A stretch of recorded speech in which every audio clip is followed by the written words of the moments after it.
bersyukur bahwa hari ini ada karena kemurahan Tuhan, hari ini ada karena anugerahnya Tuhan. Mari Bapak Ibu, Rever semuanya, kita awali ibadah pada pagi hari ini dengan berdoa. Terima kasih Tuhan, karya salib-Mu, penebusan-Mu, dan hari ini Tuhan kami akan memperingati hari kenaikan-Mu. Kami bersyukur bahwa kehadiran-Mu di tengah-tengah kami menjadi bukti kasih-kasih setia-Mu dalam kehidupan kami Tuhan. Kuasa-Mu mengalahkan segala-galanya. Kuasa-Mu itu membebaskan kami Tuhan. Terima kasih Bapa yang baik. Pada pagi hari ini kami mau mulai Tuhan ibadah kami. Bertakhtalah atas kehidupan kami masing-masing Tuhan. Enggak ada satupun anak-anak-Mu di tempat ini yang luput dari pandangan Tuhan. Bekerjalah seluas-luasnya Tuhan. Terima kasih Bapa yang baik. Kami ucap syukur menyerahkan ibadah hari ini dari awal, pertengahan hingga akhirnya dalam tangan-Mu. Di dalam nama Tuhan Yesus Kristus. Mari sama-sama kita katakan amin. Mari saya undang kita semua bangkit berdiri. Sebab ada kuasa di dalam namanya. Haleluya.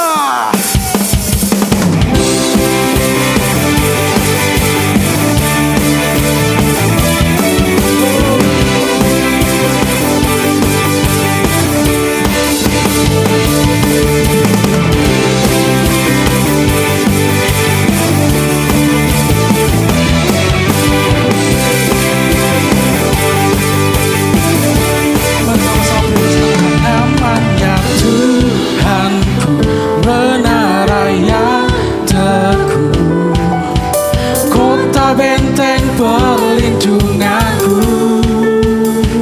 Allah yang perkasa, Dia Bapa yang kekal, gunung batu keselamatanku. Engkau yang, angkat tanganmu tinggi-tinggi. Yes. Termasyur perkasa selamanya. Engkau yang berkuasa di dalam segala hal. Ada kuasa dalam nama Yesus.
Satu nama yang membebaskan hidup kita, namanya Yesus Tuhan. Haleluya. Mari sama-sama cuma katakan, nama di atas segala nama. Nama yang telah membebaskanku.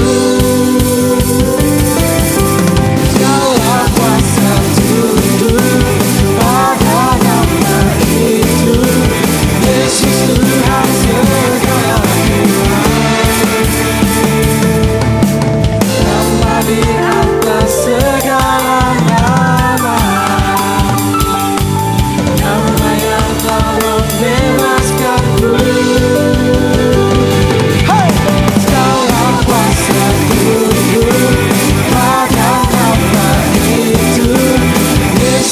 Raja segala raja. Engkau yang termulia di bumi di surga, termasuk perkasa selamanya. Engkau yang berkuasa di dalam segala hal. Ada kuasa dalam nama Yesusku. Engkau yang termulia di bumi di surga, termasuk perkasa selamanya. Engkau yang berkuasa di dalam segala hal. Ada kuasa dalam nama Yesusku. Sekali lagi katakan, Engkau yang termulia di bumi di surga, termasuk perkasa selamanya. Engkau yang berkuasa di dalam segala hal. Ada kuasa dalam nama Yesusku. Ada kuasa dalam nama Yesusku. Hey!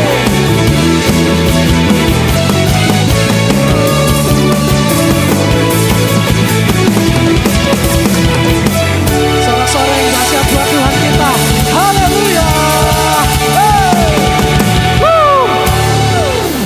Haleluya. Saudara percaya bahwa hari ini kita merayakan kenaikan Tuhan Yesus, amin. Boleh kasih salam kiri kanannya, katakan Happy Thursday. Happy Thursday. Karena Tuhan adalah terang kita, dalam menuntun jalan hidup kita.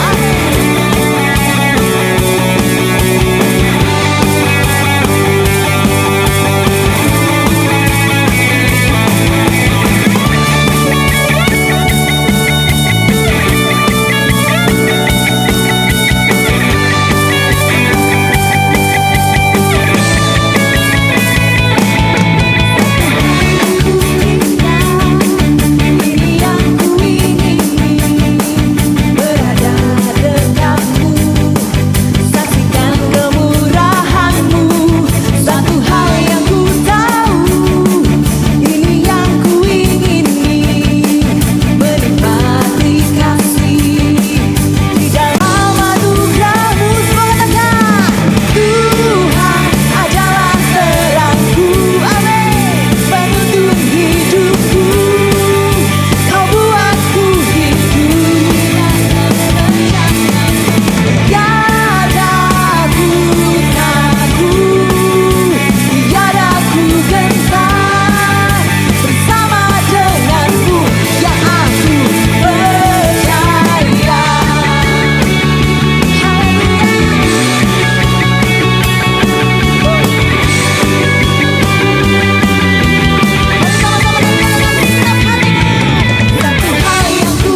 selalu melekat dalam hati kami untuk selama-lamanya Tuhan.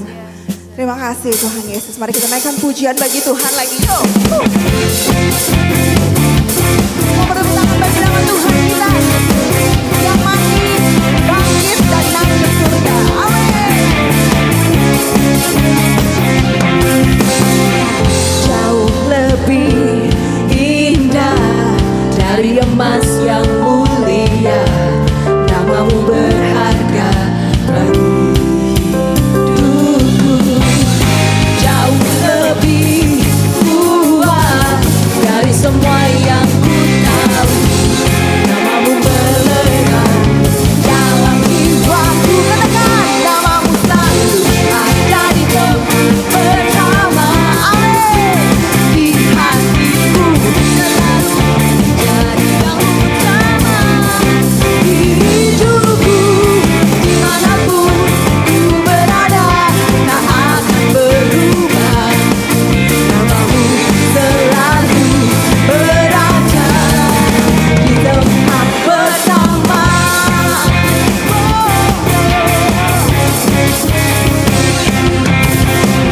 Jauh lebih indah dari emas yang mulia, namamu berharga bagi hidupku. Jauh lebih kuat dari semua yang ku tahu, namamu melekat dalam jiwaku. Namamu selalu ada di tempat pertama. Di hatiku dan selalu menjadi yang utama. Di hidupku dimanapun ku berada, tak akan berubah. Namamu selalu berada di tempat pertama.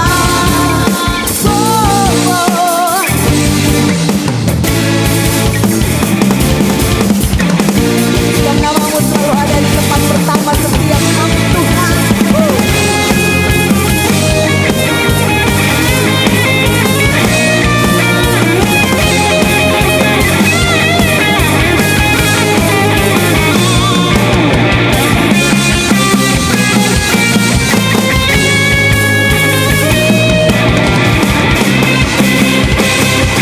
Namamu selalu ada di tempat pertama.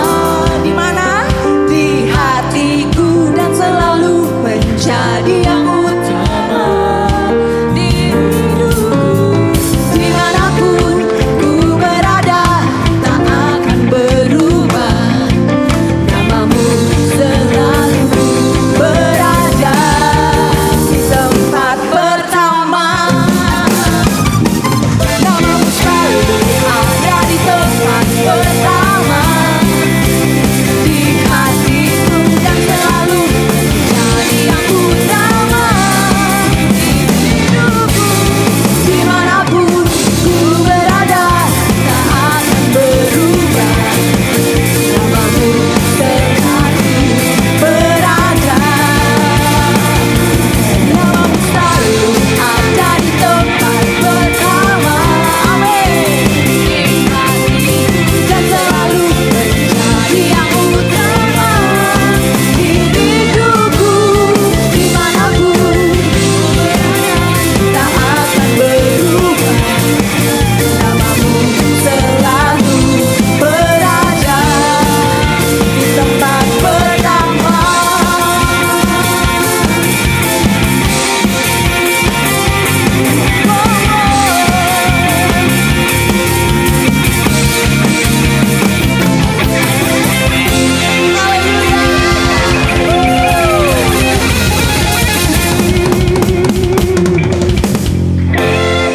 Ya, segala pujian bagi nama Tuhan. Silakan duduk kembali Bravers.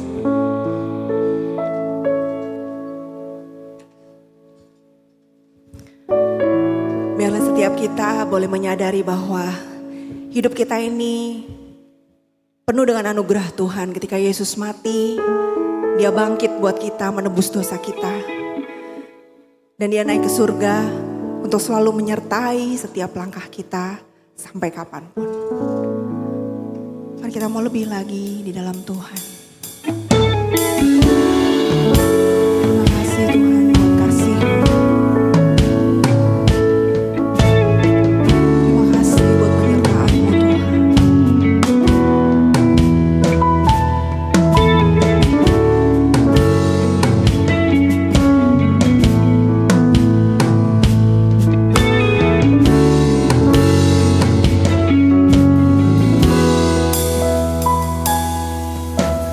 Roh Kudus hadir di sini, pribadi yang menawan dan suci. Ku rindu mendekat, mengerti hati-Mu, berjalan dalam kehendak-Mu. Kudus, manis dan lembut, penolong yang sejati dan suci. Ku rindu mendekat, mengerti hati-Mu, berjalan dalam kuasa-Mu. Bekerjalah ya Roh Kudus, bertahtalah lebih lagi. Urapan-Mu, lawatanmu, Kaulah yang ku perlu. Kau terutama di hidupku.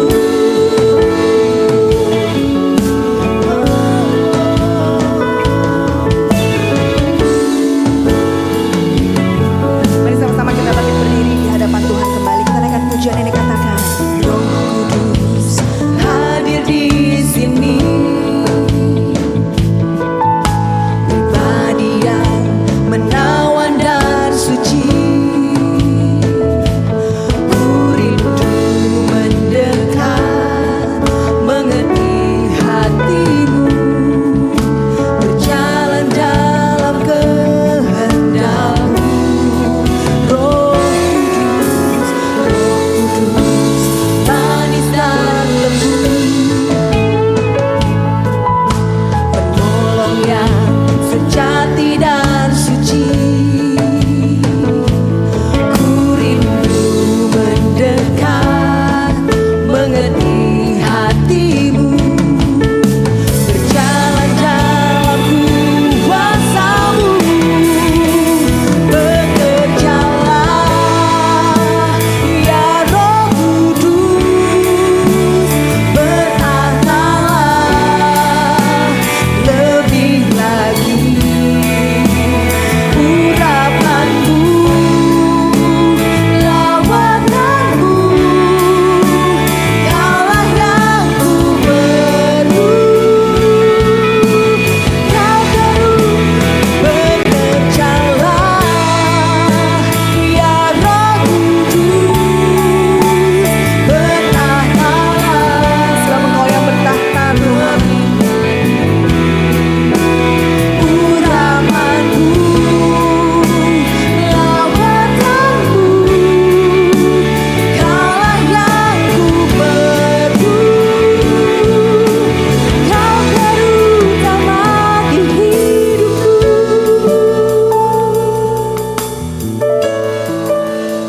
Sebab Kau yang terutama di hidup kami, ya Roh Kudus. Kau menyertai kami Tuhan, Kau menyertai kami. Terima kasih Tuhan, terima kasih Bapa. Haleluya, haleluya. Sebab Engkau baik Tuhan, dalam keadaan apapun dalam hidup kami. Engkau selalu baik, Engkau selalu menyertai kami sampai selama-lamanya.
sebab dia hadir di tengah-tengah kita pada pagi hari ini. Terima kasih Tuhan.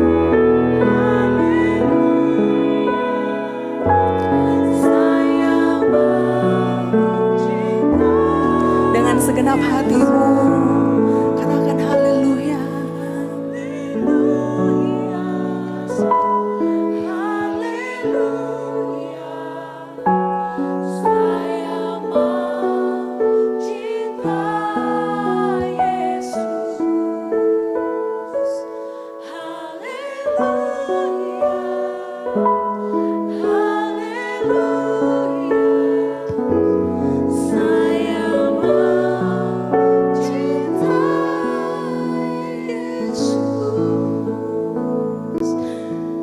Terima kasih Tuhan. Karena untuk selamanya Tuhan kami mau mengasihi Engkau seumur hidup kami Tuhan. Terima kasih Tuhan buat pengorbananmu. Kalau Engkau boleh mati di atas kayu salib Tuhan. Dan Engkau bangkit buat kami Tuhan. Dan kami tahu Tuhan ketika Engkau naik ke surga Tuhan. Engkau menyertai seluruh hidup kami Tuhan. Engkau menyertai kami setiap hari sepanjang masa hidup kami Tuhan. Terima kasih Tuhan, mari pada hari ini Tuhan kami datang bukan karena rutinitas perayaan Kristen Tuhan. Tapi kami mau datang, kami benar-benar mau Tuhan untuk kami boleh diingatkan kembali Tuhan akan kasih-Mu Tuhan beribu-ribu tahun yang lalu Tuhan Yesus. Kalau Engkau naik ke surga Tuhan Yesus dan Engkau menyediakan tempat buat setiap kami Tuhan dan Engkau menyertai setiap langkah kami Bapa. Terima kasih Tuhan, berkati hamba-Mu yang akan menyampaikan kebenaran firman-Mu pada hari ini Tuhan. Dan kami serahkan semua hanya di dalam nama Tuhan Yesus Kristus. Haleluya. Amin. Silakan duduk kembali believers.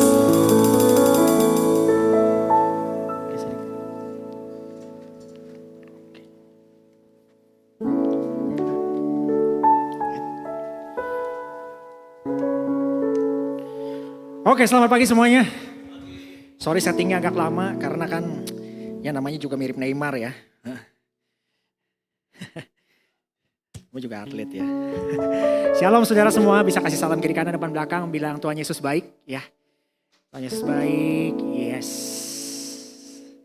Kangen ya rasanya gak ketemu saudara semua hampir 1 bulan di tempat ini. Dan pada pagi hari ini pertama-tama saya mau ucapkan terima kasih buat perhatian saudara semua buat saya sepanjang cedera ya, dari di rumah sakit sampai setiap hari ada yang nanyain aja bagaimana kabarnya, bagaimana perkembangannya, so far udah bisa seperti apa dan sebagainya. Saya bilang tiap hari makin progres ya, karena kita ikut Tuhan juga harus begitu, makin hari makin progres, amin.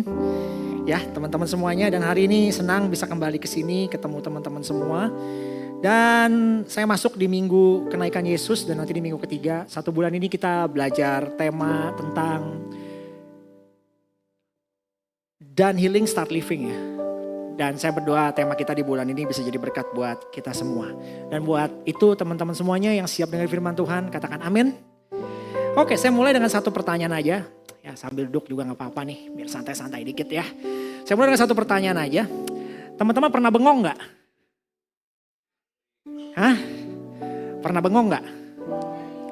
Sering ya. Tapi kan motif bengong kita beda-beda. Ya kan? Ada yang bengong kalau masih jomblo gitu ya kan. Ngelihat cowok ganteng kayak Ji Chang-wook misalkan gitu ya.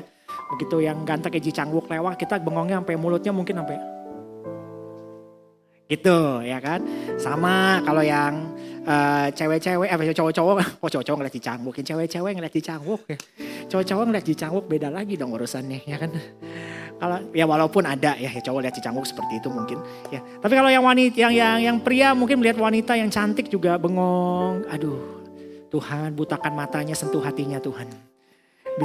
Bisa begitu gitu ya kan. Atau mungkin ada yang bengong mikirin tagihan, bengong mikirin cicilan. Sibuk mikirin cicilan, kopi masih kan gitu ya. Ada lagunya sampai begitu tuh ya kan. Jadi banyak kita ada momen bengong dan hari ini saya mau cerita tentang satu orang yang bengong gitu ya. Namanya gak tercatat di Alkitab. Kita gak tahu umurnya berapa, wajahnya asalnya dari mana juga kita gak tahu. Tapi yang kita cuma tahu satu hal, hari itu dia berdiri di bukit.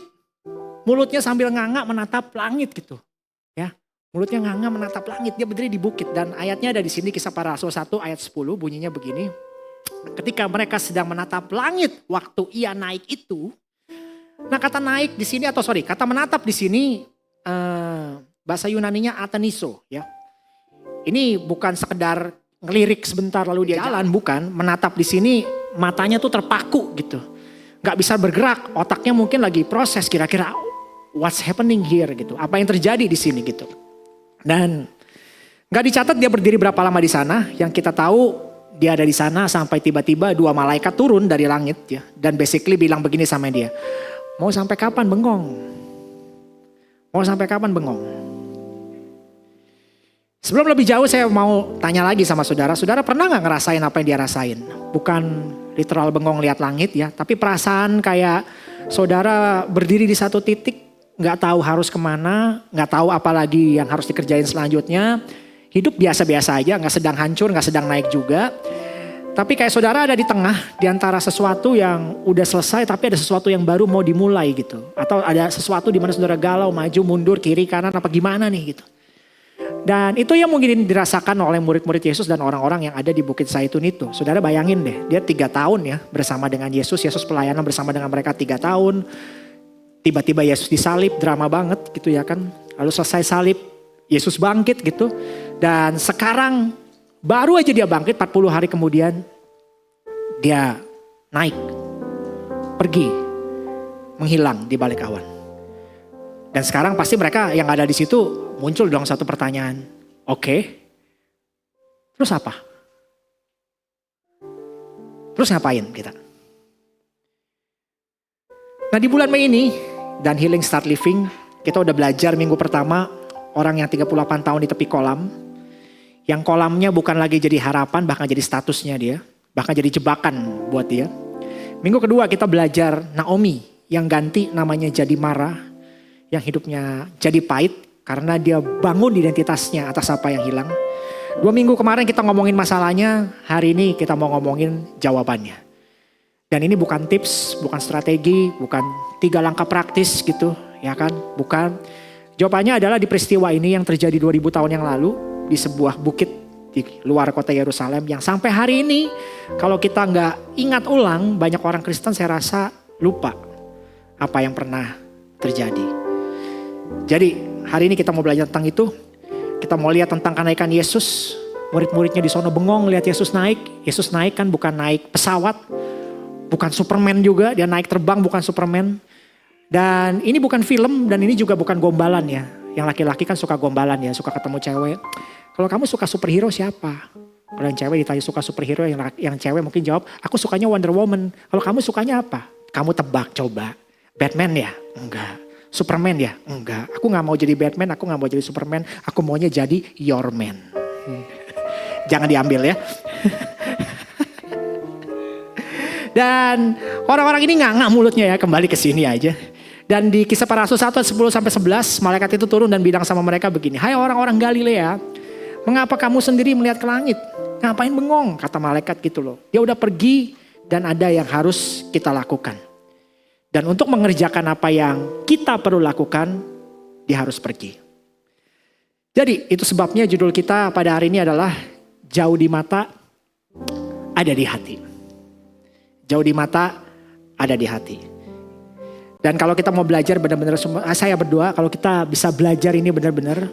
Jadi gak cuma sekedar paham aja teman-teman semua. Tapi kalau kita coba mengerti ini lebih jauh, merenungkannya lebih jauh, saya yakin sih ini akan merubah cara kita hidup sehari-hari ke depannya. Teman-teman siap? Oke, sebelum kita lebih jauh, lebih lanjut, kita gas dengan pantun dulu. Pagi-pagi naik sepeda. Jual sepeda, beli permata. Mahal ya sepedanya ya. Pagi-pagi naik sepeda, jual sepeda, beli permata. Sadar yuk hidup kita ini beda. Karena Roh Kudus di dalam kita. Yuk kita satu dalam doa teman-teman. Tuhan terima kasih buat hari ini. Bersyukur kami bisa santai di momen ini Tuhan. Bersama-sama dengan Tuhan belajar firman Tuhan. Aku berdoa Tuhan urapi hamba-Mu. Juga urapi semua teman-teman yang hadir di tempat ini. Agar kami semuanya bisa belajar firman Tuhan dengan baik. Dan gak sekedar cuman jadi knowledge saja Tuhan. Tapi kami mau menghidupinya. Di dalam nama Tuhan Yesus, aku undang Roh Kudus bersama-sama kami semuanya merenungkan firman ini lebih jauh lagi. Di dalam nama Tuhan Yesus kami berdoa. Amin. Amin. Saya yakin kalau saudara baca kisah kenaikan Yesus ya saudara ya. Mungkin ada yang kepikiran atau saudara mungkin berkata di kepala gitu.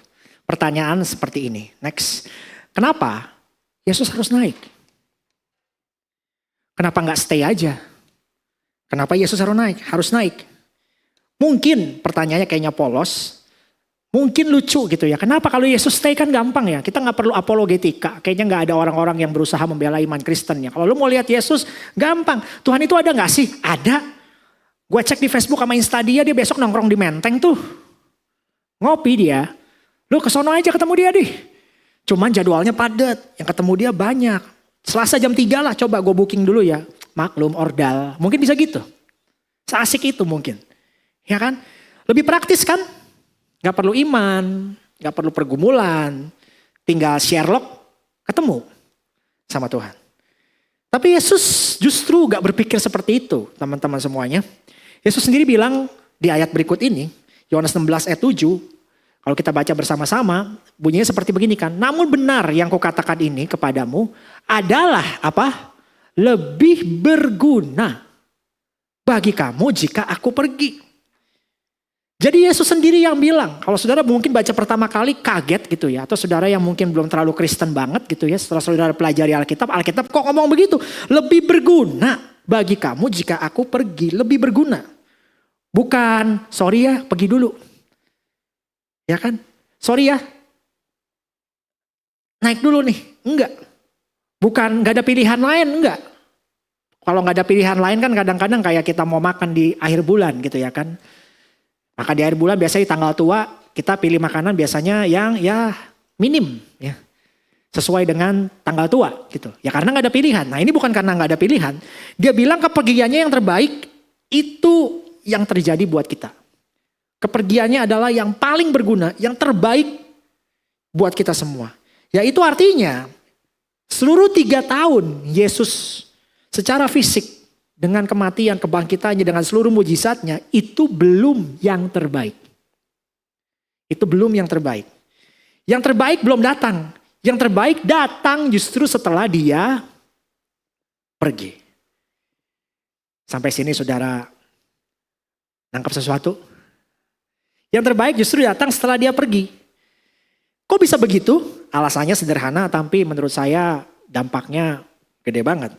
Karena kalau Yesus hanya secara fisik ada di dunia, tubuhnya punya keterbatasan. Dia cuma bisa ada di satu tempat. Amin.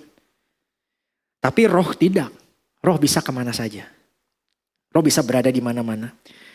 Tidak terikat ruang dan waktu. Dia bisa ada di mana-mana. Dia bisa bersama 12 murid. Dia bisa ada lebih dengan banyak orang, ya kan? Tapi kalau fisik dia cuma bisa dengan 12 murid, nggak dengan yang lain. Tapi ketika dia naik, Roh Kudus turun dan tiba-tiba batasan itu tuh nggak ada lagi. Bukan cuma 12 orang di abad pertama, tapi jutaan orang di seluruh dunia, lintas generasi sampai hari ini. Kita yang duduk di sini 14 Mei 2026 di Jakarta. Jadi Yesus pergi supaya dengerin baik-baik, dia bisa di dalam kita. Bukan di samping, bukan di luar, tapi di dalam. Hah? Gitu ya? Iya. Di dalam kita. Jadi prinsipnya begini teman-teman sekalian, bisa di next. Kenaikan Yesus bukan downgrade. Itu upgrade terbesar di dalam sejarah manusia. Jadi kenaikan Yesus bukan downgrade, itu upgrade terbesar di dalam sejarah manusia. Nah sekarang saya mau ngajak kita masuk nih, konsep pemikirannya satu level lebih dalam lagi. Karena pertanyaannya bukan cuma kenapa dia naik, bener kan? Pertanyaannya adalah apa yang sebenarnya terjadi pada waktu momen dia naik? Apa yang mesti terjadi? Ada 3 hal yang kita mau lihat pada pagi hari ini, di part ini. Yang pertama, dia naik sebagai raja. Semua bilang sebagai raja. Ini penting karena kematian satu part, kebangkitan satu part, dia harus naik ke atas untuk final part. Untuk dia naik jadi raja.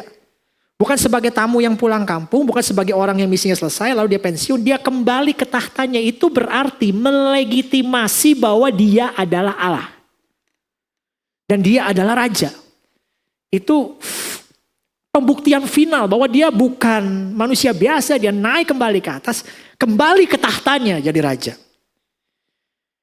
Makanya ada ayat yang berkata di Matius 28 ayat 18, "Kepadaku telah diberikan segala kuasa di surga dan di bumi." Lalu Ibrani 7 ayat 25, ia hidup senantiasa untuk menjadi pengantara mereka. Jadi ini bukan basa-basi perpisahan, ini deklarasi kekuasaan. Dan di atas takhta itu dia nggak diem, dia aktif, dia jadi pengantara kita. Senantiasa loh katanya. Senantiasa.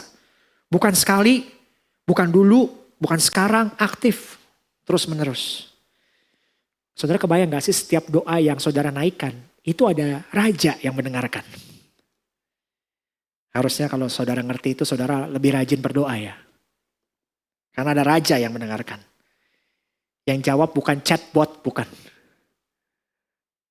Ya, raja yang hidup, raja yang kenal saudara. Itu yang pertama, kita gak berlama-lama. Yang kedua, dia naik sebagai imam besar. Yang akhirnya duduk, nanti saya coba perjelas, kita mau lihat dulu. Saya minta perhatian saudara di ayat ini bukan ayat ilustrasi, bukan tradisi gereja, tapi ada satu teks menarik yang kita skip, sering kita lupa, mungkin kita jarang dalemin ya. Kita lihat yuk, Ibrani 10 ayat 11. Bunyinya begini, setiap imam dalam kurung berdiri, karena ada bahasa Inggrisnya ada di sana, saya nggak terlalu jelas di sini, tapi seingat saya taruh King James Version ya. Ya kan, selanjutnya setiap imam melakukan tiap-tiap hari dalam bahasa Inggrisnya, and every priest standeth. King James Version. Saya coba cek beberapa versi Alkitab bahasa Inggris, ada kata stance-nya memang. Jadi setiap imam, kalau boleh saya terjemahkan dalam bahasa Indonesia, setiap hari berdiri, melayani dan berulang-ulang mempersembahkan korban yang sama. Lah kok berdiri? Ini ada satu konteks penting di sini teman-teman. Kok berdiri? Gini, dalam liturgi Bait Allah, postur imam itu berdiri. Ya, postur imam itu berdiri. Itu adalah postur orang yang bekerja, yang melayani, yang gak pernah selesai sih. Karena korban dosa tiap hari datang. Saudara nangkep maksud saya? Karena korban dosa setiap hari datang. Besok datang lagi. Apalagi di ritual tahunan itu, semua rakyat Israel kan bawa korban pembakaran dosa, perdamaian dan sebagainya. Itu imamnya harus berdiri, ngelayanin semuanya. Selama ada dosa berarti gak pernah duduk. Ada korban lagi, dia berdiri, dia tetap berdiri. Jadi berdiri adalah postur pekerjaan yang belum tuntas. Nah tapi kalau kita perhatikan sekarang di ayat yang ke-12 sebelah sini. Tetapi ia katanya apa? Setelah mempersembahkan hanya satu korban saja karena dosa. Ada kata di situ duduk untuk selama-lamanya di sebelah kanan Allah. Ini bukan kebetulan. Ini penulis Ibrani ngerti banget. Bahwa zaman dulu mereka dapat gambaran imam-imam berdiri. Artinya dosa terus berulang tanpa berhenti. Korbannya harus terus. Tapi di sisi lain melalui pengorbanan Yesus imamnya duduk. Yang artinya dosa sekali tuntas untuk selamanya. Wah itu berita bagus buat kita semua teman-teman. Jadi duduk bukan tanda pasif. Duduk adalah deklarasi bahwa gak ada lagi yang perlu dikorbankan. Pengorbanan itu sudah sempurna. Gak bisa ditambah dan gak perlu diulang juga. Sekali untuk selamanya. Kenapa saya agak tekankan bagian ini? Karena hari-hari sekarang ini saya juga ketemu banyak orang-orang Kristen dalam kehidupan sehari-hari ya.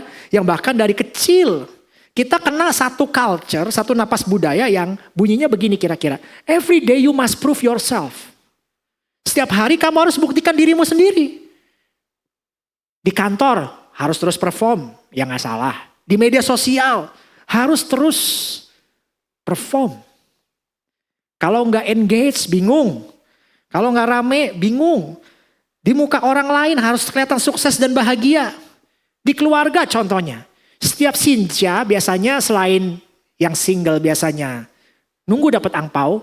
Tapi ada satu pertanyaan yang paling mereka takut. Tahu kan? Apalagi kalau keundangan datangnya sendirian terus. Ada satu pertanyaan yang biasanya teman-teman tanya, apa? Kapan? Di mana? Di mana? Masih mending di mana? Kapan? Siapa? Masih mending siapa? Kadang-kadang lu normal kan? Sama siapa? Masih mending sama siapa? Sama apa lagi? Nggak sama apa kan? Sama siapa kan? Iya kan? Ya kita hidup di culture begitu. Nanti udah menikah pertanyaannya beda lagi. Naik lagi satu level. Apa kapan? Kapan punya momongan? Kalau udah punya anak apa lagi? Kapan punya rumah? Kapan begini, kapan begitu. Kayaknya kita gak pernah bisa bilang cukup nih. Dan repotnya culture budaya begitu, napas budaya begitu masuk kadang-kadang atau sering bahkan ke dalam hubungan kita dengan Tuhan. Kita tuh banyak orang Kristen hidup kayak imamnya gak pernah duduk gitu, kayak gak pernah selesai gitu.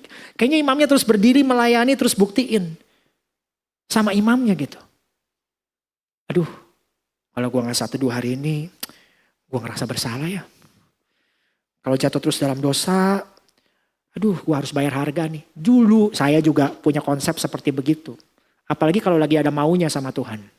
Kalau lagi ada maunya sama Tuhan, apa yang terjadi? Biasanya kita ambil waktu kan, kalau mau ujian, ngapain kita biasanya? Ngasih persembahan, ada betul ya kan. Nabur supaya dapat balikannya. Atau ngapain lagi? Doa puasa. Ya kan? Saya juga waktu dulu mau nembak cewek puasa, saya mau nembak Cimeyer aja puasa saya. Iya. Sampai butuh tenaga langit, tau gak? Jalan langit demi mendapatkan dia. Doanya ya sederhana kayak banyak pria pada umumnya. Tuhan butakan matanya, sentuh hatinya. Enggak ya, kidding ya. Saya kan keren gini, amin. Jadi saudara, kembali pada waktu itu, jadi ya kita kadang-kadang ke bawah begini. Loh tunggu Ko Andre, kalau gitu kita gak perlu hidup saleh apa gimana? Jangan, bukan. Kita tidak perlu melakukan itu supaya dapat sayangnya Tuhan. Tuhan tuh udah sayang sama kita. Kalau kita ngerti kita udah disayang Tuhan, yang namanya dekat dengan Tuhan, kita mau cari tahu kebenaran Tuhan, itu mah natural aja. Bukan supaya disayang. Ngerti saudara bedanya ya? Jadi kayak gitu. Jadi kita hidup seolah-olah penebusan tuh belum tuntas. Dan kita yang harus melengkapinya dengan perbuatan kita. Wow, ya gak gitu sih. Dosa saya tekankan kembali ya. Dosa tuh tetap serius. Bukan kita hidup kayak thank you Tuhan. Udah lunas semuanya. Abis itu gue gas terus dah mau hidup kayak apa. Terserah gue. Gak gitu ya. Tapi yang berubah itu, kali ini kita memahami bahwa maknanya prinsipnya seperti begini. Bahwa dosa tidak pernah bisa menutup pintu bagi mereka yang datang dalam namanya. Dosa gak pernah bisa tutup pintu. Seburuk-buruk dosanya teman-temannya, sejahat-jahatnya teman-temannya. Tidak ada satu dosa pun yang menutup pintu kita mau datang kepada Tuhan. Gak ada. Karena imam besarmu sudah duduk. Jadi kamu gak perlu buktiin apa-apa sama Tuhan. Emang lu berdosa kok. Pastor Jo pernah ngelontarin di sini. Kita semua berdosa. Kita semua gak ada yang sempurna. Bedanya ada yang ketahuan, ada yang belum ketahuan. Betul gak? Fairly enough kok. Makanya firman Tuhan bilang di Ibrani 4 ayat 16 bunyi begini. Marilah kita dengan penuh keberanian menghampiri tahta kasih karunia. Bukan tahta penghakiman. Bukan. Nanti ada waktunya kita berdiri di penghakiman, yes. Tapi dalam konteks yang kita bahas ini bukan tata penghakiman. Bukan kalau lu udah layak dulu. Bukan kalau rapot rohanimu bagus dulu kamu nyamperin Tuhan. Enggak. Tahta kasih karunia. Penuh keberanian. Sekarang kau bisa datang. Apa adanya. Nah yang ketiga. Dia naik untuk membuka jalan bagi Roh Kudus. Dia naik untuk membuka jalan bagi Roh Kudus. Jadi setelah Yesus naik, 10 hari setelah Yesus naik, murid-muridnya masih berkumpul, masih menunggu, masih gak sepenuhnya ngerti nih apa yang Yesus maksud pada waktu dia bilang tunggu gitu. Apa yang Yesus bilang tunggu. Dan kemudian sesuatu turun. Bukan malaikat, bukan suara dari langit, pribadi. Seseorang lah boleh saya bilang. Seseorang karena pribadi. Pribadi yang Yesus sudah janjikan. Persis sebelum dia ditangkap di malam terakhir sebelum salib. Ada doa dia bilang begini. Aku akan minta kepada Bapa dan ia akan memberikan kepadamu seorang penolong yang lain. Penolong yang lain ya. Bukan pengganti. Bukan substitusi. Bahasa aslinya tuh alos. Lain tapi dari jenis yang sama. Lain tapi dari jenis yang sama. Karena Yesus kan penolong pertama. Dan yang akan datang melanjutkan persis apa yang Yesus lakukan. Tapi tanpa batasan, batasan ruang dan tanpa batasan waktu. Jadi bisa di next ini. Yang ketiga adalah ya itu tadi. Yesus naik supaya Roh Kudus turun. Jadi saudara paham ya. Ini kenapa Yesus perlu naik. Tapi ini sebenarnya sangat penting saudara. Mungkin saudara dengar duduk begini, oh oke. Orang Kristen terutama di gereja-gereja ya tertentu percaya Roh Kudus gila-gilaan. Oh bukan begitu konsepnya. Ini sangat penting dan ini gila loh sebenarnya saudara ya. Karena saudara, saya coba merenungkan betapa pentingnya ini. Saudara, saya pernah bercanda mungkin. Gak tahu saudara pernah bercanda begini serius atau enggak. Pernah atau enggak dalam hidup saudara. Saudara kalau masuk surga, selain ketemu Yesus, ada gak orang-orang yang saudara mau tanya di surga? Banyak. Mungkin saudara yang pertama kan menghampiri Daniel ya. Bukan Daniel yang ini, Daniel yang di gua singa ya. Walaupun Daniel yang ini saya yakin kita ketemu di surga juga. Daniel yang ada di gua singa gitu. Iya kan? Yakin. Saudara ketemu dia saya yakin. Saudara mungkin akan bertanya, Bro Daniel, itu singa gimana? Tidur? Apa giginya ompong? Atau dia pingsan? Atau gimana situasinya sih? Gitu. Atau lu pura-pura berani, lu berani gak hari itu? Lutut lu gemetar gak? Mungkin itu saudara tanya. Atau kalau saudara ketemu Musa, tongkat lu lihat dong. Gila nih tongkatnya nih. Pakai ini. Ini waktu lu keprak begitu, laut terbelah gitu. Emang emping. Ya kan? Lu gimana berdiri sambil cool gitu ya? Gila keren banget.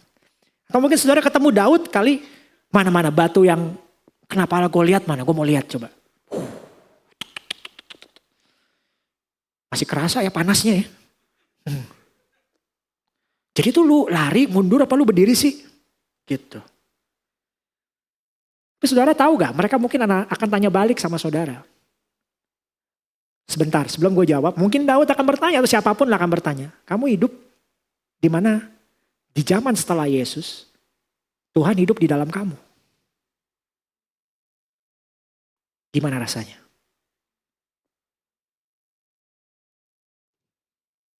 Gimana rasanya?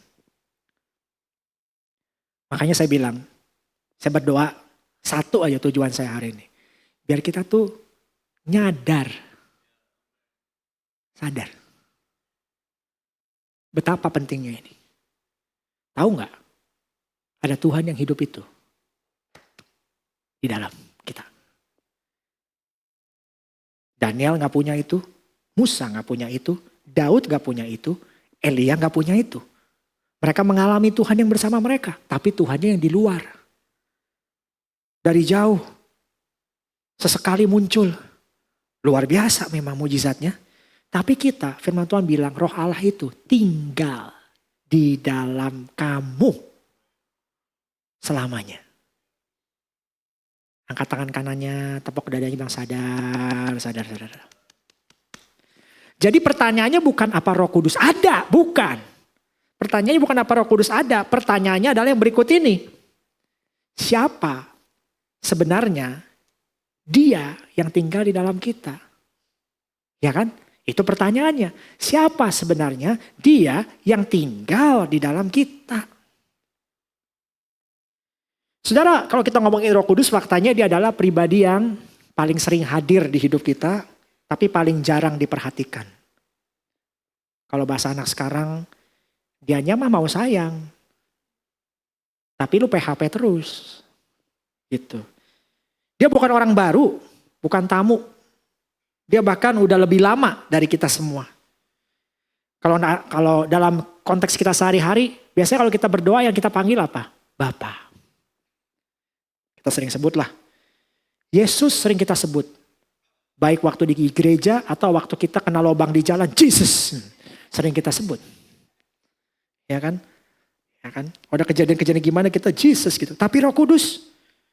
Entah kenapa namanya biasanya cuma muncul umumnya di dua situasi. Yang pertama munculnya di ujung doa biasanya. Doa berkat. Dalam nama Bapa, Anak, dan Roh Kudus. Munculnya di begitu doang tuh. Amin, selesai pulang. Yang kedua buat orang awam, waktu ada sesuatu yang dianggap aneh di ibadah gitu. Tiba-tiba kalau orang masuk gereja, kagak tahu tiba-tiba ada suara-suara aneh di gereja, geter-geter. Mulai ekspresinya gimana. Kalau orang yang lama di gereja, senggol temannya mungkin, udah gak apa-apa. Itu Roh Kudus. Oh, temannya manggut-manggut, tapi gak yakin juga apaan sih sebenarnya. Ya kan? Itu disebut kalau ada sesuatu yang aneh, bilangnya itu Roh Kudus. Tapi sebelum kita ngomong soal dia, saya perlu jujur dulu tentang sesuatu. Ada satu masalah besar dalam percakapan Kristen pada waktu kita ngomong tentang Roh Kudus. Bukan karena orang gak percaya Roh Kudus, masalahnya justru terlalu percaya. Tapi dengan cara yang keliru gitu. Jadi ada dua hal yang kita perlu tekankan pada waktu kita ngomongin soal Roh Kudus. Bisa di next. Ada dua yang sangat berbeda. Jadi kita perlu pahami antara dua-duanya ini beda total lah. Yang pertama itu spiritualitas. Semua bilang spiritualitas. Yang kedua spiritisme. Dan kita perlu paham bedanya antara spiritualitas dan spiritisme. Spiritualitas itu hidup yang diubah dari dalam oleh Roh Kudus. Amin. Spiritualitas itu hidup yang dirubah dari dalam oleh Roh Kudus. Yang kelihatan nyata di hari Senin sampai Sabtunya teman-teman. Di kantor, di rumah, cara kamu memperlakukan orang lain itu spiritualitas. Dari dalam Roh Kudus mengubah saudara keluar. Spiritisme obsesi dengan pengalaman dunia roh. Bisikan roh, penglihatan roh, nubuatan, sensasi. Lu berasa gak di gereja tadi wailnya asik ya. Si Jojo ya pada waktu ngajak kita nyembah. Ngangkat lo dia. Ngangkat apa meja? Ngangkat lo tadi lo. Sensasi. Lupa kali kalau di gereja itu bukan kita yang di-entertain. Kita gak datang ke sini buat di-entertain. Buat ngerasa merinding-merinding. Kalau cuma merinding mah di kuburan aja, jangan di gereja. Saudara datang ke gereja menyembah Tuhan. Aduh. Ada amin. Jadi kita datang ke gereja beribadah, amin. Bukan pengen di-entertain. Dan spiritisme tuh obsesi dengan yang begitu-begitu. Bisikan, penglihatan, nubuatan, sensasi-sensasi. Dengerin saya baik-baik. Yang seringkali tidak mengubah apa-apa dari cara hidupmu sehari-hari. Gak ngubah apa-apa. Lucunya, prinsipnya begini. Orang yang paling keras ngomong soal Roh Kudus, seringkali yang paling jauh dari spiritualitas. Ya gak sih? Contohnya begini. Ada yang setiap hari mau makan aja nunggu bisikan roh, ya kan? Lu mau makan apa? Tunggu ya. Roh Kudus. Somai Fuyung Hai. Tunggu. Nunggu bisikan roh. Nunggu penglihatan. Nunggu nubuat. Kalau gak ada kayaknya hidupnya stuck. Dia gak bisa ambil keputusan. Gak tahu harus ngapain. Diajak makan sama temannya. Bro, yuk kita makan yuk. Bentar ya, saya tanya Roh Kudus dulu. Saya tanya Roh, kamu lu mau makan di mana emang? Ini deket Kelapa Gading loh, ada bami enak. Yuk kita ke sana yuk. Tunggu ya, gue tanya Roh Kudus dulu boleh atau enggak ya, sebentar ya. Ngapain dia tanya Roh Kudus? Pertanyaan yang paling penting pada waktu diajak makan teman, bukan tanya Roh Kudus ngomong apa. Pertanyaan yang paling penting Ko Hendra paling tahu deh. Kalau diajak makan teman, pertanyaan paling penting apa Ko Hendra? Nah, yang bayar siapa? Gitu. Itu pertanyaan paling penting. Yang bayar siapa? Itu kan yang lebih penting. Sorry ya, bercanda aja ya Ko Hendra ya. Atau yang paling klasik lah. Pendeta mendoakan orang, tangan ditaruh di atas kepala. Kepalanya didorong gak jatuh-jatuh ini orang.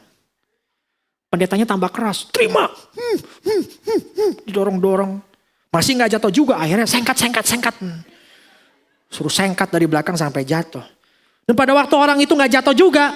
Tau gak pendetanya bisikin apa? Mungkin ada yang pernah. Saudara, jangan keraskan hatimu saudara.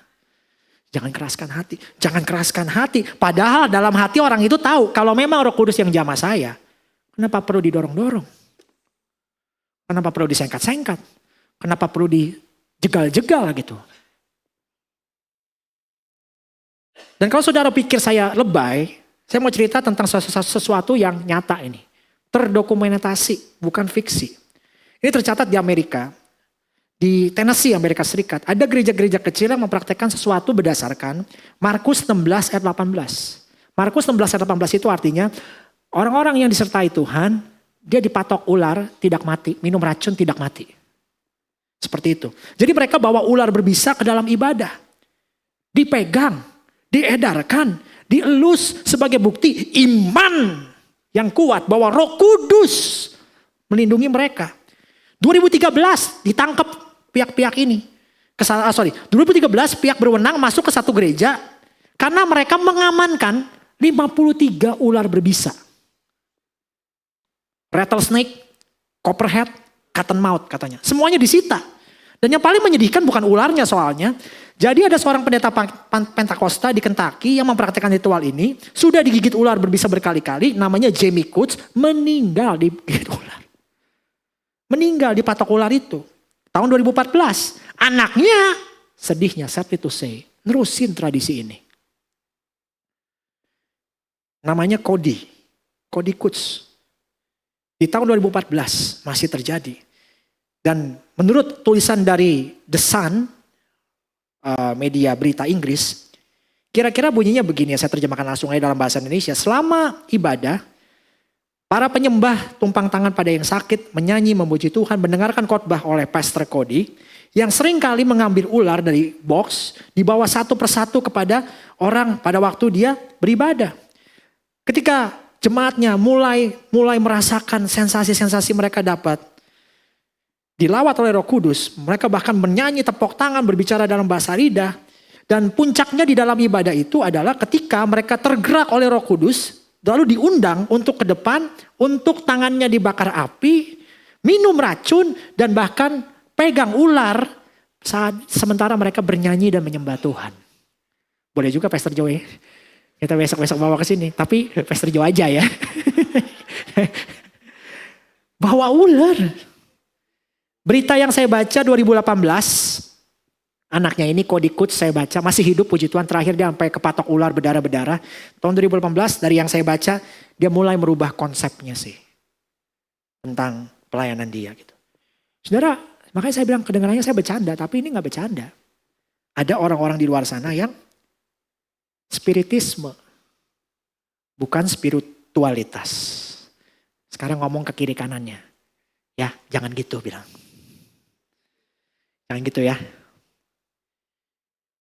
Jadi bedanya bukan pengalaman atau sensasi ibadah di hari Minggu. Bukan. Bedanya saya yakin. Orang yang ada Roh Kudusnya. Bedanya apa yang terjadi bukan di hari Minggu. Tapi apa yang terjadi di hari Senin. Sampai Sabtu. That's different. Sampai sini saudara. Ngerti maksud saya? Jadi orang ini penuh Roh Kudus bukan orang yang, saya gak menentang karunia bahasa lidah ya. Saya percaya sampai hari ini karunia itu ada. Bukan soal siapa yang bahasa lidahnya paling keras. Bukan siapa yang paling sering dapat penglihatan. Bukan siapa yang paling banyak tahu bisikan Roh Kudus. Sederhananya saya percaya kok gini ya. Prinsipnya next. Orang yang dipenuhi roh, semakin dia rohani, semakin dia manusiawi. Amin. Sengaja saya taruh gambar orang di situ, seorang yang muda yang lagi berjalan di kantornya dia. Oke. Di mana dia berada dia di berkati Tuhan. Dalam membangun relasi dia. Oke. Bukan semakin aneh. Bukan semakin jauh dari realita gitu. Injek bumi kok hidupnya yakin saya. Bukan semakin susah diajak makan. Semakin manusiawi. Semakin care sama orang lain. Semakin konsisten antara apa yang tidak kelihatan dengan apa yang kelihatan. Bahkan kalau saudara baca di Alkitab saudara ya. Kalau saudara baca di Alkitab ya. Ada cerita di Keluaran, saya nggak taruh ayatnya di sini. Nanti saudara bisa baca di rumah. Ada cerita di Keluaran pada waktu Roh Allah hadir saudara ya. Pada waktu Roh Allah hadir. Itu di Keluaran dikatakan pada waktu zamannya orang-orang mencari orang-orang yang bekerja untuk membangun sesuatu yang Tuhan minta. Pada waktu Roh Allah hadir, Beelzebul, kalau saya nggak salah, saya lupa, saya nggak tahu ayatnya di sini nih, pop up begitu aja. Pada waktu Roh Allah hadir, tau nggak? Roh Allah itu memperlengkapi dia dengan berbagai macam keahlian, kata firman Tuhan. Pertama kali nama Roh Allah dimention dan hadir di dalam hidup seseorang, efeknya Orang itu diperlengkapi dengan berbagai keahlian. Untuk yang real-real aja maksud saya. Ini penting loh. Saya yakin ya orang yang dipenuhi Roh Kudus ya. Dewasanya beda. Hikmatnya beda. Gak sembarangan jeplak. Kata-katanya beda. Amin. Jadi bukan semakin aneh.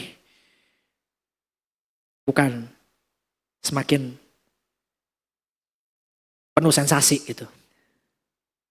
Jadi kalau itu yang dimaksud dipenuhi Roh Kudus, maka kita perlu benar-benar kenal dong siapa dia. Iya gak sih? Interesting gak? Saya waktu mendalami ini, kalau konsepnya seperti begini ya berarti kita semua perlu benar-benar kenal, benar-benar perlu hidup di dalam dia. Bukan dia kita pakai untuk validasi pengalaman kita gitu. Bukan dia yang kita panggil kalau mau butuh doang. Bukan. Kita berarti benar-benar harus kenal siapa dia. Gitu. Oke, kita kembali ya. Siapa sebenarnya dia? 3 salah kaprah yang harus kita bongkar. Nextnya nih. Next yang pertama. Salah kaprah yang pertama adalah Roh Kudus sama dengan perasaan.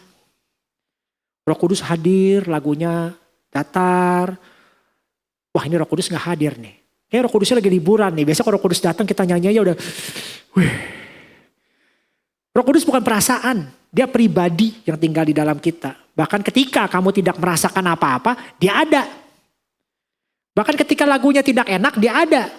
Bahkan ketika kamu lagi di meeting yang membosankan jam 2 siang, dia ada. Dia tidak hadir karena mestakung, semesta mendukung. Suasana mendukung. Dia hadir karena ya memang dia di dalam kita. Salah kaprah yang kedua, Roh Kudus tuh hanya untuk hal-hal yang roh, quote unquote, dan spektakuler. Mujizat, nubuat, bahasa roh, hanya itu. Tapi pekerjaan Roh Kudus yang paling konsisten justru yang paling gak kelihatan. Tadi saya mention ya. Di Keluaran 31 ayat 1-5 ya. Mention tadi munculnya di situ, ternyata dia muncul di sini. Keluaran 31 ayat 1-5 bunyinya begini. Lihatlah aku telah memanggil dengan nama Besaleel, aku telah memenuhi dia dengan roh Allah. Tuh kan. Dengan keahlian dan pengertian dan pengetahuan dalam segala macam pekerjaan untuk membuat rancangan, untuk bekerja dalam emas, perak, tembaga, dalam mengukir batu, permata, dalam segala macam pekerjaan. Jadi ini kan luar biasa signifikan ya. Orang pertama yang disebut Allah, tujuannya bukan mujizat, tapi craftsmanship. Hal-hal yang real. Implikasinya kalau kita di kehidupan modern ini, artinya Roh Kudus bekerja pada waktu saudara duduk di belakang laptop tuh di kantor tuh. Mungkin memberi ide-ide yang saudara mungkin gak kepikir. Dia bantu saudara mikir. Kalau saudara desainer, dikasih ide visualnya gimana. Kalau saudara kerja di bidang seni, di musik, saudara bisa create aransemen-aransemen yang mungkin jadi berkat. Works gitu. Buat guru yang menyiapkan materi. Dokter yang lagi diagnosa pasien. Dokter yang punya Roh Kudus mungkin beda. Secara ilmu pengetahuan dia tahu begini. Tapi Roh Kudus ingatkan tertentu, dia mungkin bisa tahu hal yang berbeda. Senyata itu. Sebenarnya Roh Kudus juga bahkan di dunia perjombloan juga udah kasih tahu kok. Kalau bukan dia orangnya udah ngomong. Dia bukan untukmu. Tahu. Kenapa? Orang dia pacar orang lain. Masih ada yang punya. Tapi gak tahu gue tuh cinta banget ngeliat dia aja. Bodoh amat dah biarin dia dosa-dosa. Masih ada yang punya. Roh Kudus udah ngomong. Jangan. Masih banyak ikan di laut. Jangan.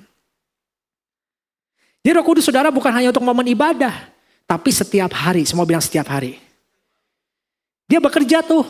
Waktu kita mau ngomong sesuatu yang mungkin nanti kita sesalin, dia ngomong.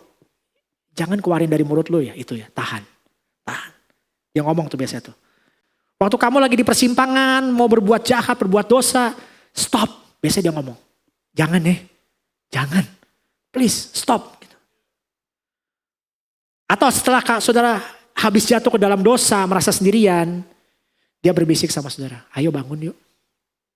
Bangkit. You more than this, oke? Okay? Tuhan masih sayang sama kamu. Jangan akhiri hidupmu. Jangan patah semangat. Selalu punya harapan. Always have hope.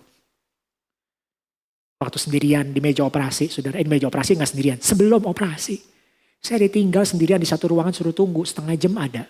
Jujur, seberiman-imannya Pak Pendeta, Pak Arno. Habis ini gimana nih ya? Aduh, kaki gue diapain ya? Nyanyi aja, saya cuma bisa nyanyi. Handphone gak bawa, gak boleh dibawa masuk. Cuman bener-bener badan doang. Pelangap, pelongo setengah jam, lampunya kedip-kedip gini, berbet. Roh apa ini? Nyanyi aja saya. Nyanyi semua lagu-lagu gereja yang saya ingat yang menguatkan saya. Roh Kudusnya berbicara. Everything is going to be alright. Tenang. Pelan-pelan tenang. Dan sebagainya. Banyak saudara. Jadi sebenarnya dia pasti ngomong kalau saudara connect. Amin. Salah kaprah ketiga adalah Roh Kudus dipanggil kalau butuh. Kalau tidak butuh dia tidak ada. Itu mah jin Aladin. Digosok dia keluar. Sebutkan 3 permintaan. Ya gak begitu dong. Karena firman Tuhan bilang di Yohanes 14 ayat 16, saya gak taruh ayatnya di sini. Supaya ia menyertai kamu selama-lamanya. Firman Tuhan bilang, dia akan menyertai kamu selama-lamanya. Selama-lamanya, bukan sesekali. Bukan on demand, selama-lamanya. Itu ada di Yohanes 4 ayat 16, saudara. Malam sebelum Yesus ditangkap, dia duduk bersama murid-muridnya untuk terakhir kali makan malam terakhir, suasana berat. Dan di tengah momen itu, Yesus memperkenalkan seseorang. Dia bilang, aku minta kepada Bapa, ia akan memberikan kepadamu seseorang penolong yang lain. Menyertai kamu selama-lamanya. Bahasa aslinya, Parakletos. Ya, Parakletos. Ada yang terjemahan Alkitab bilang dia penghibur, dia penasehat, dia penolong, dia pembela. Yang benar yang mana? Semuanya benar. Dan semuanya gak cukup ada kata yang bisa cukup menjelaskan secara lengkap, saudara. Jadi Parakletos berasal dari 2 kata. Para di sisi, kaleo dipanggil. Jadi secara halafiah dia yang dipanggil berdiri di sisi kamu. Selamanya. Keren ya. Bukan dipanggil dari jauh, selamanya. Jadi Roh Kudus ini melanjutkan apa yang dulu Yesus lakukan tanpa ada batasan ruang dan waktu. Jadi dia bukan energi mistis gitu yang melayang-layang di udara di atas ibadah. Bukan kekuatan yang dipanggil. Turun yuk, turun. Bukan ya, bukan. Dia adalah pribadi. Next, dia adalah pribadi. Punya namanya kepribadian, ya ada kepribadiannya. Ada perasaannya, ada kehendaknya. Karena firman Tuhan bilang dia bisa mengajar, dia bisa bersaksi, dia bisa berduka. Dan dia bisa dipadamkan juga bahasanya. Dipadamkan. Nanti kita ke sana ya. Jadi dia pribadi. Gak ada entitas yang gak pribadi tuh bisa berduka, bisa dipadamkan, gak bisa. Cuma pribadi yang bisa. Berarti dia sosok pribadi. Oleh sebab itu ada terakhir 3 peran esensial dia di dalam kehidupan kita. Peran Roh Kudus yang pertama, Roh Kudus itu mengajar dan mengingatkan. Ya saya gak perlu panjang-panjang, tadi kita udah ngerti lah. Dia mengingatkan kita dalam berbagai hal gitu ya. Peran kedua, dia membela di dalam hati kita. Setiap kali saudara punya suara yang negatif dalam hati saudara, saudara coba deh diam sebentar dan tanya Roh Kudus. Benar gak sih saya rasa ini? Gitu. Benar gak yang saya rasa ini? Saya merasa saya gak cukup baik, saya udah terlalu rusak. Hidup saya terlalu kacau, saya sudah tidak layak. Mungkin Tuhan juga udah capek sama saya Roh Kudus. Dan saya yakin dia membela kita. Mengingatkan kita. Akan berbagai hal. Roma 8:15 berkata roh itu bersaksi bersama roh kita bahwa kita adalah anak-anak Allah. Saudara pernah gak sih? Lagi down-downnya gitu. Dia ngomong sama saudara begitu. Kok bisa? Karena biasanya pada waktu saudara lagi down-downnya, saudara udah gak ketemu jalan keluar. Saudara diem, pasti saudara tanya Tuhan. Pada waktu saudara tanya Tuhan, dia ngomong. Tapi kalau kita ngerti ini sekarang, saya berdoa cara hidup kita berubah sih. Sehingga kita gak nunggu harus momen itu dulu, kita mau setiap hari. Roh Kudus pimpin saya ya. Amin. Peran yang ketiga saudara, dia berdoa pada waktu kita gak bisa. Ada momen-momen saudara di dalam kehidupan saya. Saudara juga ya saya yakin pernah deh. Pernah gak mau berdoa sama Tuhan tuh gak bisa. Nangis doang. Nangis gak berhenti. Wah saya pernah saudara. Benar-benar mau ngomong tuh gak bisa. Nangis aja. Sejadi-jadinya hati saya udah menjerit sekuat-kuatnya. Nangis aja gak berhenti. Dan dia tuh berdoa. Pada waktu kita gak bisa berdoa. Mantap ya. Mantap ya. Kalau kita ngerti ini semua. Tadi sudah dijelasin berbagai angle panjang kali lebar kali tinggi. Pertanyaan yang ganggu kan satu ya. Pertanyaan ganggu adalah ini nih. Kalau kita semua orang Kristen punya Roh Kudus, kenapa banyak orang Kristen yang kelakuannya ya gitu deh? Iya gak? Ini kan valid buat kita tanya. Ya oke, ngerti sekarang Roh Kudus. Berarti Roh Kudus ada ya di dalam hati semua orang ya, orang Kristen ya. Ada. Dia hidup di dalamnya. Iya, selama-lamanya. Iya. Lah, tapi kok ada orang-orang Kristen yang kelakuannya ya TTA. Yang tahu-tahu aja. Ya gitu deh. Orang yang tiap minggu hadir di gereja, tapi Senin pagi di kantor dia yang paling duluan gosip. Dia yang paling keras nyinyirnya. Dia yang paling lihai manipulasinya. Orang yang hafal buah roh, kasih, sukacita, damai, kesabaran. Tapi di grup WhatsApp keluarga. Kalau bisa gua mute deh nih WA. Yang ngerti bilang amin. Dan kalau kita betul-betul jujur. Jangan-jangan orang itu adalah saya. Kalau gitu pertanyaannya apa gunanya Roh Kudus? Kalau ya gitu-gitu aja. Ya gak sih? Apa gunanya Roh Kudus kalau hasilnya gitu-gitu aja? Ini bukan pertanyaan kita kurang iman ya. Ini pertanyaan yang valid saudara. Real ini. Dan saya bergumul dengan ini juga ya. Kalau gitu kenapa Tuhan? Dan ternyata kalau kita perhatikan firman Tuhan lebih dalam lagi. Kita mau perhatikan 3 kata yang kita mungkin sering kecampur aduk pada waktu kita berurusan dengan Roh Kudus. 3 kata. Yang pertama saudara. Ini namanya kita sebut dengan indwelling. Semua bilang indwelling. Jadi indwelling itu Roh Kudus konsepnya tinggal di dalam. Ada ayat di Roma 8 ayat 9, Efesus 1 ayat 13 cukup panjang lah. Kurang lebih bunyinya begini. Jika seseorang tidak memiliki Roh Kristus, ia bukan miliknya. Lah kalau kita milik Kristus, kita pasti punya Roh Kristus. Efesus 1 ayat 13, kamu telah dimateraikan oleh Roh Kudus. Dengan Roh Kudus. Jadi kalau kita menerima Yesus, kita udah dimateraikan dengan Roh Kudus. Jadi memang betul Roh Kudus itu indwelling. Artinya ini terjadi sekali di momen saudara percaya sama Yesus, permanen, gak bisa dicabut, gak bisa hilang, tidak tergantung performa rohani kita, dia ada di dalam kita. Bukan karena kamu rajin saat teduh, dia memang ada di dalam kita karena dimateraikan Tuhan memang untuk di dalam kita. Kayak stempel yang gak bisa dihapus gitu. Itu indwelling. Itu yang sama buat kita semua. Sama, kita semua punya itu. Gak pakai pengecualian kalau saudara menerima Yesus sebagai Tuhan dan Juru Selamat. Problemnya adalah kata yang kedua, feeling. Bukan feeling perasaan ya, feeling. Jadi setelah indwelling, ada kata yang berikutnya feeling, dipenuhi. Ada Efesus 5 ayat 18 bunyinya begini, hendaklah kamu dipenuhi oleh roh.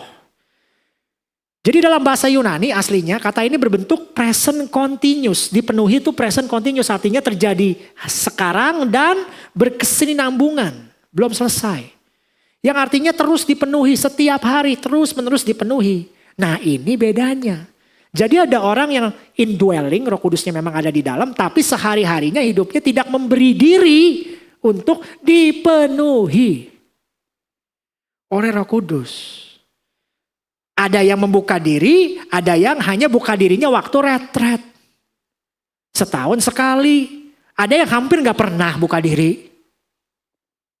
Karena merasa bisa jalan sendiri. Lama-lama bingung sendiri. Lama-lama mau bunuh diri. Nah ini jawaban dari pertanyaan tadi. Bukan karena Roh Kudusnya beda kualitas. Bukan. Oh cengli lah dia mah hamba Tuhan. Kan sering gitu ya. Hidupnya kita beda banget, dia mah pendeta lah. Berkat Tuhan beda sama dia. Mungkin jawabannya adalah dia lebih membuka diri aja. Kita buka diri gak dibimbing oleh Roh Kudus. Jadi ini bukan beda kualitas Roh Kudusnya. KW1, KW2, KW premium. Gak ada. Tapi karena feeling itu dipenuhi Roh Kudus, dengerin saya baik-baik, pilihan harian. Jadi orang Kristen yang kelakuannya masih gitu-gitu aja bukan berarti rohnya gak ada. Bisa jadi dia belum membiarkan roh bekerja dari dalam ke luar di dalam diri dia. Yang terakhir, yang ketiga. Quenching bahasa Inggrisnya ya. Yang artinya memadamkan roh. Gitu ya. Rohnya ada tapi pintunya masih dikunci. Ada ayat di dalam kitab, janganlah padamkan roh. Janganlah mendukakan Roh Kudus Allah. Ini ada di 1 Tesalonika 5:19 sama Efesus 4:30. Jadi perhatikan teman-teman ya. Paulus pada waktu nulis ini tulisannya kepada orang percaya. Bukan kepada orang di luar gereja. Dan itu 2 kata yang berbeda ya. Tapi untuk 2 hal yang berbeda juga. Di Tesalonika tadi kata padamkan roh. Itu bahasa aslinya sebenemi. Wah, udah lupain aja lah.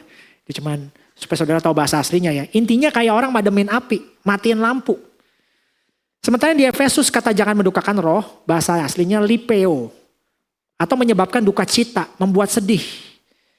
Maksudnya apa kok Andre? Jadi gini, mendukakan roh itu simpelnya pada waktu kita ngelakuin sesuatu yang salah.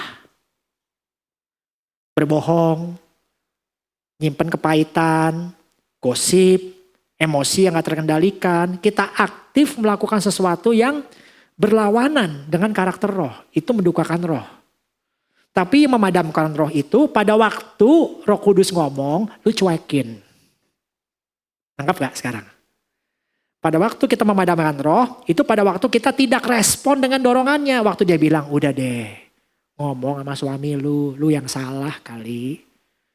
Ngomong sama istri lu yang salah ini. Enggak. Gaji gedean gue yang harus minta maaf. Gila kali. Gue juga lebih ini, lebih itu.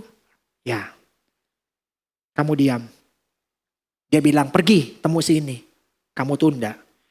Dia bilang ngomong, kita menghindar.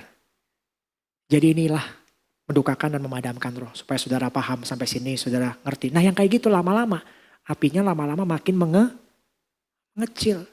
Jadi yang padam bukan pribadinya, Roh Kudus mah gak pernah padam. Dia gak bisa dipadamkan, dia nyala terus. Yang padam adalah nyalanya, aktivitasnya di dalam hidup kita. Pekerjaannya di dalam hidup kita jadi terhambat, pengaruhnya dikurangin. Makanya ada penulis Oswald Chamber bilang begini saudara ya. Dia bunyi begini, suara roh Allah selembut angin musim panas. Begitu lembutnya, kalau kamu tidak cukup sensitif untuk menangkapnya, kamu akan memadamkannya tanpa sadar. Dia sopan, dia ketok pintu kita kok. Dia sopan. Perhatikan kata si Oswald Chamber ini tanpa sadar. Itu sih yang paling bahaya. Tanpa kita sadar, kita bukan orang-orang yang sengaja menolak Tuhan, tapi orang-orang yang berhenti peka. Gitulah kira-kira. Berhenti peka. Sampai suara itu makin jauh, makin samar, makin samar. Dan lama-lama kita susah dengar lagi. Jadi urusan dengan Roh Kudus ini adalah prinsipnya begini saudara. Next. Bukan soal siapa yang punya roh dan siapa yang enggak. Semua orang percaya punya. Pertanyaannya adalah seberapa banyak kita membiarkan dia bekerja. Seberapa banyak pintu yang kita mau buka di dalam hidup dia. Hidup kita maksud saya. Panjang lebar nih saya ngomongnya saudara ya. Sampai sini saudara masih follow? Amin. Praktisnya deh sekarang next langsung. Apa bedanya dipimpin oleh roh sama yang hidupnya tidak dipimpin oleh roh? Kekuatan sendiri. Contoh ya. Hari Senin. Orang yang hidupnya dipimpin oleh roh, begitu dia dapat kabar buruk, ketika situasi di luar kendali, ketika semua rencana berantakan, dia gak goyah cepet gitu. Dia masih bisa tenang. Karena jangkarnya dia tahu. Dia gak boleh biarin perasaannya yang main di sini. Lebih jauh. Bukan mati emosi tidak, tapi dia tahu kekuatan dia ada di dalam Tuhan. Sebaliknya orang hidup dari kekuatannya sendiri, panikan. Setiap ada kabar buruk di pagi hari, it ruin her all day. Merusak satu hari itu, kesehariannya. Lihat satu komentar negatif di YouTube aja, goyang. Lihat satu komentar negatif di sosmednya dia, goyang dia. Hilang jangkar hidupnya. Gitu. Orang yang dipimpin roh, ketika emosi mau marah, ketika mau balas dendam, ketika kata-katanya tuh udah mau keluar di ujung lidahnya, dia mau ngomong tuh sama suaminya, dasar laki-laki gak ada guna. Dia rem. Ada yang berbisik dibilang tahan ya. Tahan, dengerin dulu ceritanya dia kenapa bertindak seperti itu.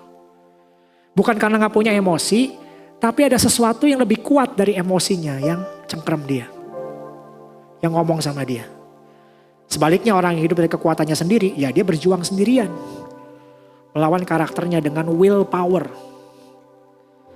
Tapi kan willpower tuh kayak baterai. Habis. Bisa habis. Bisa tahan sehari, 2 hari kekuatan willpower itu. Seminggu belum tentu, sebulan belum tentu. Orang yang dipimpin oleh roh hidupnya punya konsistensi. Siapa dia di gereja sama dengan siapa dia di rumah. Sama dengan siapa dia di kantor. Sama dengan siapa dia di grup WhatsApp. Bukan sempurna. Bukan orang yang sempurna. Tapi dia orang yang sama lah. Gitu.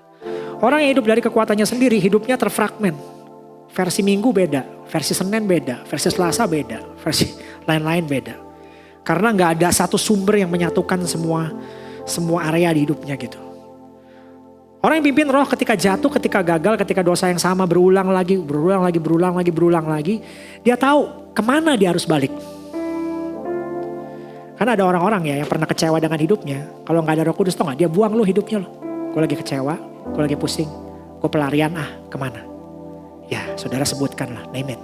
Ada yang lari ke tempat A, ada yang lari ke zat B, ada yang lari ke ani-ani, ada yang lari ke tempat lain dan sebagainya. Betul gak? Orang yang hidup dari kekuatannya sendiri, ya dia jatuh sendirian. Dan banyak yang gak tahu bagaimana caranya bangkit. Karena kekuatan untuk bangkit memang gak boleh dari luar sih. Harus dari dalam.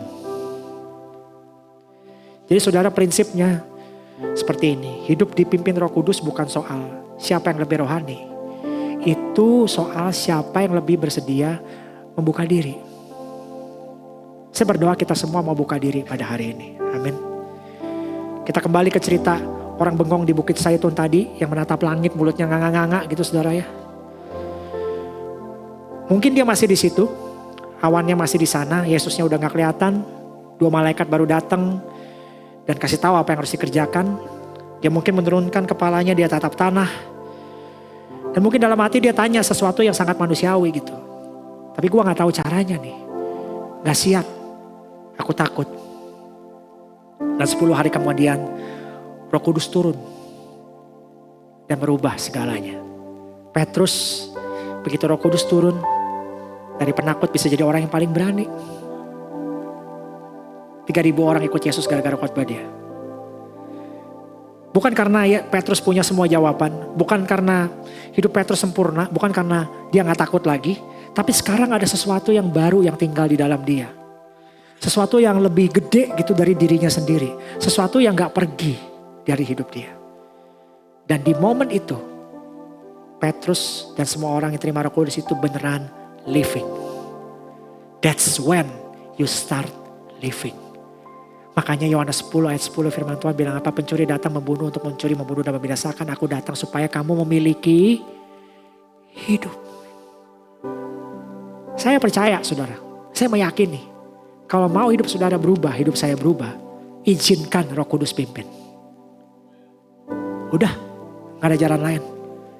Kasih Roh Kudus mimpin. Disitulah kita ngerti. Dan healing, start living. Pada waktu kita izinkan Roh Kudus pimpin. Bukan ketika masalahnya selesai. Kalau masalah saudara selesai, saudara gak berubah. Masalah yang sama akan ngulang lagi. Mungkin lebih gawat. Karena saudara berpikir, yang kemarin aku sudah lolos. Aku coba lagi deh polanya. Nanti juga lolos, ya gak? Ya kan gak begitu. Jadi hidup start living bukan ketika masalah selesai, bukan ketika lukanya sembuh, bukan ketika hidupnya kelihatannya udah oke. Kita mulai living pada waktu kita mengizinkan Roh Kudus memimpin. Saya undang semua pemusik maju ke depan. Sekarang, saya gak tahu apa yang saudara mau masuk ke ruangan ini pada hari ini. Mungkin saudara datang dengan sesuatu yang berat, banyak masalah, banyak pergumulan, capek dengan hidup sendiri, nunggu sesuatu berubah. Mungkin saudara berhenti bertanya sama Tuhan. Karena saudara berasa kapan ini jadi beda ya. Kapan sih Tuhan? Kapan Tuhan rubah nih? Kayaknya makin kesini makin menyakitkan gitu. Tapi saudara saya pengen ngomong sama saudara bukan sebagai motivasi tapi sebagai fakta. Murid-murid juga ketakutan saudara. Terkunci di ruang atas itu nggak tahu mau ngapain, tapi Roh Kudus datang ke sana.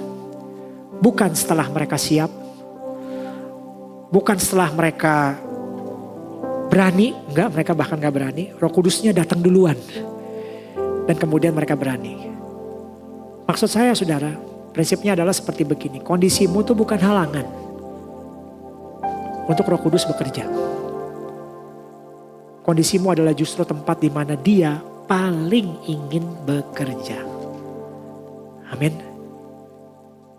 Di banyak area saya renungkan di hidup saya pada waktu saya sangat-sangat menderita dan pengen segera lepas, pengen cepat pulih saudara.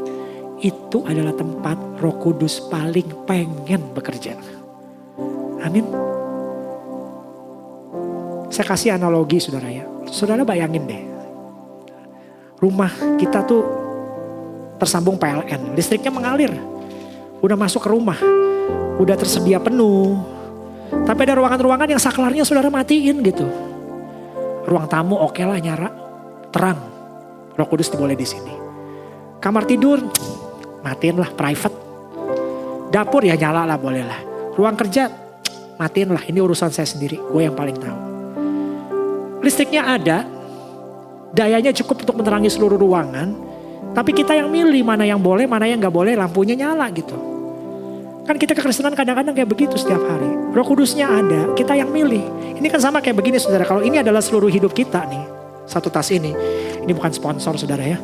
Satu tas ini adalah seluruh kehidupan kita. Kita kadang-kadang kan harusnya saudara, kalau kita ngerti ini dari sekarang, kita ngomong sama Tuhan gimana? Tuhan, ini seluruh hidup saya. Pimpin. Betul gak? Tapi yang terjadi kan, Tuhan ini hidup saya. Tapi tas kerja, yang ini jangan Tuhan. Apalagi yang ini. Ini bolehlah yang lain. Tapi urusan ini, saya aja Tuhan. Ini boleh Tuhan. Tapi urusan ini, relasi. Gue yang ngatur deh Tuhan, gue mau main sama siapa, pergi sama siapa, berkomunikasi sama siapa, terserah. Ini gue yang ngatur. Ini masih buat, ini saya Tuhan, Tuhan janganlah. Ya gak kaget sih, banyak hal-hal yang terjadi di hidup kita ya membingungkan. Hari ini ada gak yang kayak gini? Banyak. Roh Kudus gak maksa masuk, dia nunggu, dia sabar. Di depan pintu setiap ruangan yang saudara mungkin gak pengen dia ada. Tapi dengar saya baik-baik saudara ya. Setiap ruangan yang saudara matiin lampunya itu ruangan yang tidak akan tertransformasi secara baik. Kalau saudara gak izinkan Roh Kudus ada di sana. Dan kalau kita terus bingung, kok bisa ya sebagian hidup saya berubah yang sebagian belum dan tetap sama aja ya. Ya karena pintunya masih dikunci. Pertanyaannya sekarang yang terakhir dan saya jemput saudara bangkit berdiri. Maukah saudara buka pintu? Mau gak buka pintu? Kalau saudara mau, mari kita berdoa saat ini. Saudara, kita ambil waktu sebentar di dalam hadirat Tuhan. Mungkin saudara udah lama matiin saklar di ruangan-ruangan tertentu dan ketipu dan berpikir, ya ini normal. Tuhan bilang, enggak, ini gak normal. Ini tipuan anakku. Aku tahu yang terbaik buat kamu. Jangan hidup dengan cara ini. Dan saudara tahu ini kok. Ada satu langkah yang saudara tunda. Satu pintu yang saudara tahu. Ini harusnya dibuka, tapi saudara tunda terus. Hari ini saudara, ayo mulai buka pintu kita yuk. Satu persatu dan berkata, Roh Kudus masuk. Kerjakan yang kau perlu kerjakan dalam hidup saya. Kalau ini doa saudara, bolehkah dalam hitungan ketiga kita angkat tangan di hadapan Tuhan hari ini. Terima kasih Tuhan, terima kasih Tuhan, terima kasih Tuhan. Kau di sini Tuhan. 1, 2, 3. Terima kasih buat kejujuran saudara. Terima kasih buat tangan yang ditaruh di dada saudara. Dan hari ini kita mau jujur di hadapan Tuhan. Dan juga buat saudara yang mau berkata, Roh Kudus pimpin aku Tuhan. Hari ini juga kita angkat tangan kita di hadapan Tuhan saat ini. 1, 2, 3. Roh Kudus pimpin aku Tuhan. Dan kita mau nyanyi lagu ini bersama-sama hari ini. Biar Roh Kudus yang hadir di sini pimpin kita.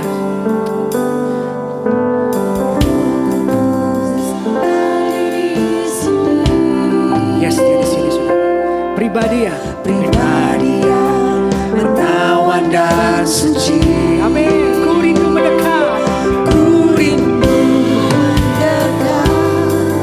Mengerti hatimu. Berjalan dalam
Biarlah Kau jadi yang utama Roh Kudus di hidup kami Tuhan.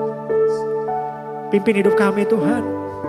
Termasuk hamba-Mu di sini Tuhan, kami semua mengangkat tangan Tuhan. Tuhan campur tangan lebih dalam hidup kami. Kami sangat-sangat butuh. Sangat-sangat butuh Tuhan. Setiap hari, setiap saat Tuhan. Pimpin hidup kami Tuhan. Ampuni kami kalau selama ini mungkin kami sotoy Tuhan. Jalan sendiri, pakai pola pikir sendiri, capek Tuhan. Tapi biarlah hari ini Roh Kudus yang terus memimpin dan mengingatkan kami. Peluk kami, gandeng tangan kami Tuhan. Aku tahu di dalam Engkau aku kekuatanku Tuhan Yesus. Aku berdoa Tuhan buat setiap teman-teman yang mengangkat tangan bersama-sama dengan kami semua pada siang hari ini tempat ini. Tuhan Kau tahu hati mereka. Kau tahu pergumulan mereka Tuhan. Kau tahu jeritan mereka, Kau tahu Tuhan permasalahan setiap mereka satu demi satu Tuhan. Aku berdoa di dalam nama Yesus mulai hari ini. Perubahan itu terjadi seiring Kau izinkan dirimu dipimpin oleh Roh Kudus. Aku mau berdoa dalam nama Yesus. Kekerasan hati, enyah dari hidup kami. Pintu-pintu yang tertutup Tuhan, yang selama ini ditutup jauh dari Tuhan, aku perintahkan dalam nama Yesus. Segala tipuan iblis pergi dari hidup kami. Kami mau buka itu semua, hidup kami sepenuhnya milik Tuhan. Dan pemulihan, transformasi terjadi di dalam hidup kami. Terima kasih Tuhan. Terima kasih buat firman Tuhan. Terima kasih untuk mengingatkan kami sebegitu pentingnya Roh Kudus dalam hidup kami Tuhan. Kami gak mau terjebak spiritualisme Tuhan. Tapi kami mau hidup karena Roh Kudus yang mimpin hidup kami Tuhan. Terima kasih buat firman-Mu. Terima kasih buat lawatan-Mu yang cepat ini di tempat ini Tuhan. Tapi kami mau terus hidup di dalam Roh setiap hari Tuhan. Lawat kami setiap hari Tuhan di rumah kami.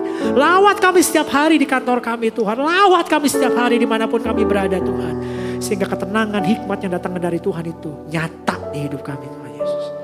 Aku berdoa Tuhan juga buat setiap keluarga-keluarga yang mungkin hari ini penuh pergumulan.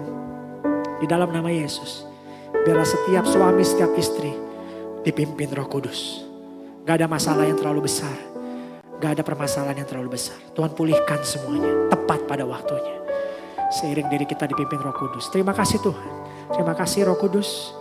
Ingatkan kami terus agar kami menjadi pribadi yang terus menghormati Roh Kudus di dalam hidup kami. Karena kuasa-Mu yang begitu besar ada di dalam kami Tuhan. Dalam nama Yesus. Semua yang diberkati firman Tuhan katakan bersama-sama. Amin. Tuhan berkati, kasih tepuk tangan yang meriah.